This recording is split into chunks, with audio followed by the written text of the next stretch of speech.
Baphomet is a highly misunderstood symbol and icon, and I wanted to talk about Baphomet today as I just finished this book. It's called Baphomet Revealed. This is by Heather Lynn, who has a PhD. I wanted to take this opportunity to make a video, kind of like an occult book review, but then also part discussion on Baphomet in general. When I was reading this book in the living room, my partner looked over and said, "Oh, you're reading a book about the devil," because that's usually what people think of when they hear the name Baphomet. And I had to sit there going, actually, no, let me tell you more about Baphomet that you probably don't even realize. So let's get into it.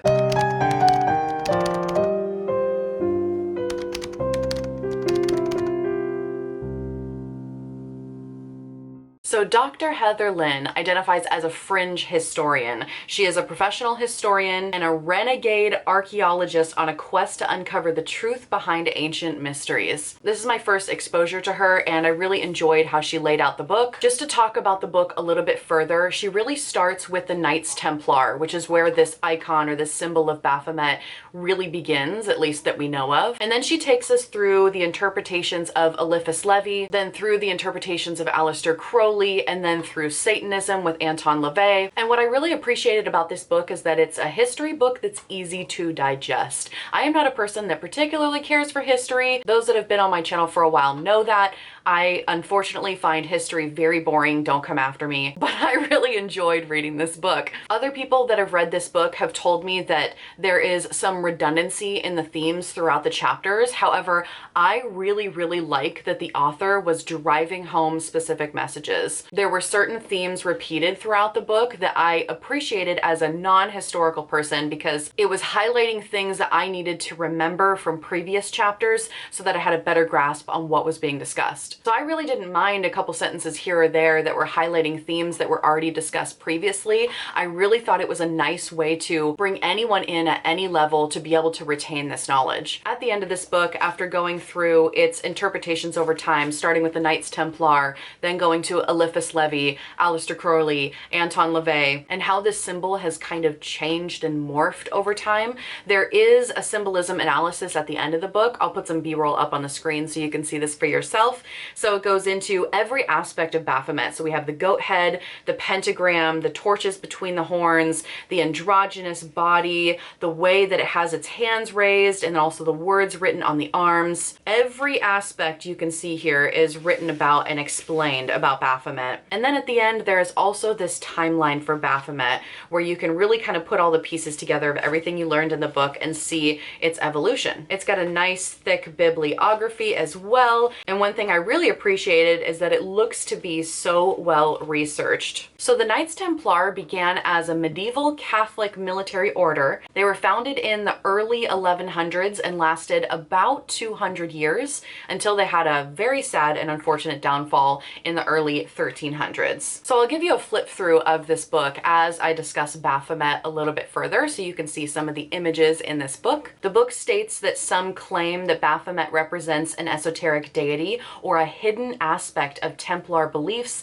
symbolizing the pursuit of hidden knowledge and spiritual enlightenment. The book also goes into the argument that Baphomet was merely a fabrication used as a tool by the Templars' enemies to really tarnish the order's reputation. Because at the end, you know, the downfall of the Templars in the early 1300s, their reputation was in jeopardy. They weren't necessarily being seen as aligning to Catholic ideals and ethics anymore. They were said to be worshiping these entities and participating in these rituals. So Baphomet's ties with the Templar are a little bit complicated. It could be that it was actually an icon for the Templars or some sort of idol or deity that serves as a focal point for their rituals, or it could have been a completely made up thing because people were trying to tarnish the reputation of the Templars towards the end of their existence. We don't really know for sure because the historical records, and the book touches on this, but the historical records from the Templars are very broken up. Very limited. The book also discusses how sometimes these records might be biased based on prejudices. So there are a lot of theories and speculation about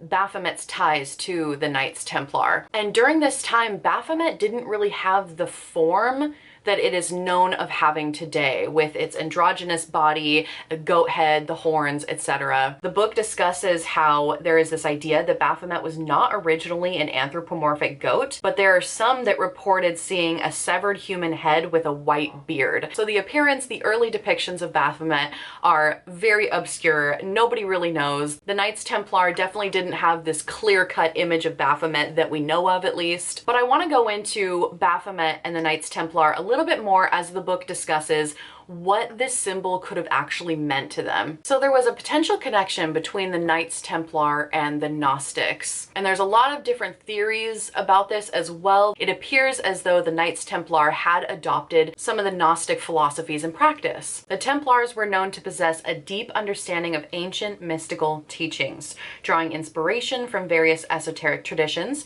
Baphomet as a symbol represented the culmination of their knowledge and spiritual practices. They blended Gnosticism, Hermeticism, and other mystical traditions. They studied sacred geometry, alchemy, ritual, magic, and potentially sought to uncover the secrets of the universe and the mysteries of divine wisdom. The Knights Templar are such a fascinating group, and the fact that we just don't have clear answers and there are so many theories about them makes it even more interesting to me. So we have this idea of Baphomet, right? We have this inkling, a whisper of Baphomet, but no clear appearance yet, no form of Baphomet. Was it just an accusation from their enemies, or were they actually working with this icon? And what did this icon even represent? Was it actually bad and evil, or did it just resemble mystical knowledge of the occult and the hidden unknown of spirituality? And then comes along Eliphas Levi. I never really know if I'm 100% pronouncing that name correctly or not, because I think most people say Eliphas Levi, but you know, who knows if that's correct pronunciation. Feel free to correct me in the comments if you want. Eliphas Levi is the one who really gave life and shape to this image of Baphomet, the one that we really see today, with the goat head, the androgynous body,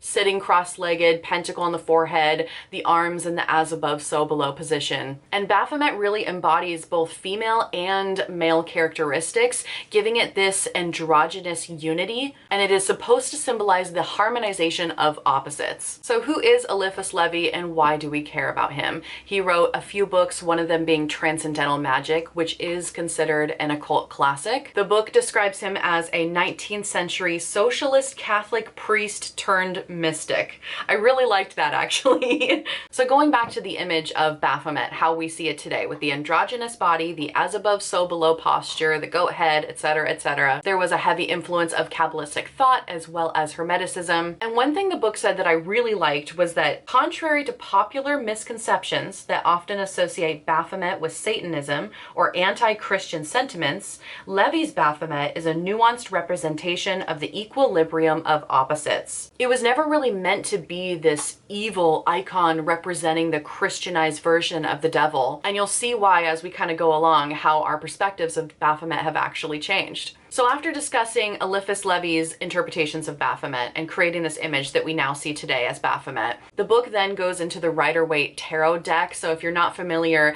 there's multiple different systems of tarot. Rider-Waite version of the tarot is likely the most popular, at least here in the Western world. It's also known as the Rider-Waite-Smith tarot deck because Pamela Smith was the illustrator and she is often left off of having any credit towards that deck. But I digress, this video is not about that. So Arthur Edward Waite, one of the creators of the Rider-Waite tarot deck, took a lot of inspiration from Eliphas Levi and really liked this complicated, nuanced symbol of Baphomet. It was this complex symbol of androgyny, of unity with the as above, so below Hermetic philosophy. There was so much depth to this sacred icon that Waite actually adopted Baphomet as the symbol on the devil card in the Rider-Waite-Smith tarot deck. And this was huge. This was huge for the occult community because now we have the symbol of Baphomet being associated with the devil card in the system of tarot that most people use today. And I'm trying not to go on a side tangent about the devil card in tarot and how it's likely not exactly what everyone initially thinks it means. It's similar to the death card. You know, everybody automatically assumes it means physical death, and there's so much more symbolism. There's so much more nuance that goes into cards like the death card and and the devil card. Anyways, the book then goes into the Freemasons. It also discusses Aleister Crowley, who took this image of Baphomet and just ran with it. And then we finally come to Satanism. Anton LaVey was the one that founded the Church of Satan. Long story short, Anton LaVey used the sigil of Baphomet as the main icon symbol for Satanism, which further kind of solidified this idea of Baphomet being associated with Satan or the devil. But Satanism is also something that is often misunderstood. I recently interviewed a theistic Satanist on this channel, but I also wanted to talk about LaVeyan Satanism because there's many different branches. I'm going to quote from the book because I think they said it very well. LaVeyan Satanism is a religious philosophy that encapsulates individualism, carnality, and earthly existence. Baphomet in this sense serves as an icon encapsulating these principles. LaVeyan Satanism views Satan as a symbol of human nature, the carnal instincts that traditional religions often deem sinful. In using Baphomet as its insignia, the Church of Satan deliberately engages in an act of symbolic reclamation, taking a figure demonized by mainstream religions and really redefining it in accordance with its own values. And this was in 1966 that Anton LaVey founded the Church of Satan, and since then, the icon or the symbol of Baphomet has exploded. I mean, people used it in rock album covers, people started to use it in spin-off occult orders to mean like rebellion from dogma and such. It became a symbol for left-hand path occultism, which has a lot of emphasis on individuality, among many other things. So I kind of wanted to end this by talking about my own perceptions of Baphomet, and I really do, if you're interested in anything that we talked about today, please pick up this book. It was such a lovely introduction and so well researched. It's such a misunderstood symbol.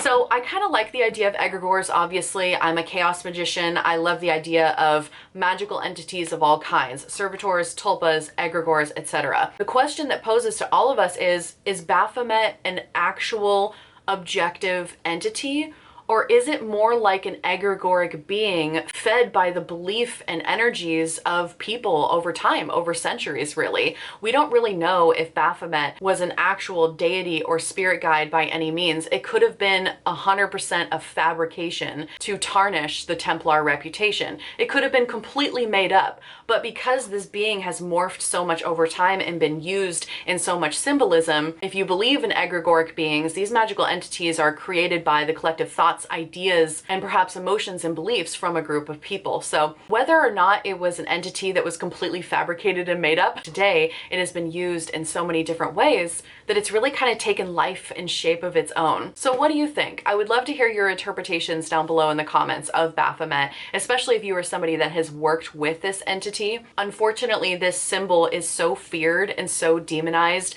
because of its ties to Satanism, which people don't even understand what Satanism actually represents. Its ties to the devil card in tarot, which again, so much nuance is lost and people don't understand the depth of that card and what it actually means. I've even heard people say that simply a statue of Baphomet terrifies them, that they have fear in their hearts looking upon this image because of how much fear-mongering there has been around this symbol. I mean, if we think about the satanic panic and all the fear-mongering that happened there. So I'd love to hear your thoughts in the comments on this entity. What has it been like working with Baphomet? And what do you think about the Knights Templar and its connection there? Do you think that it was a fabrication? Do you think it was this icon that they were actually worshiping? Was it actually the devil in disguise? I don't know. Let's talk about it. Thanks for watching this video. I'll see you in the next one.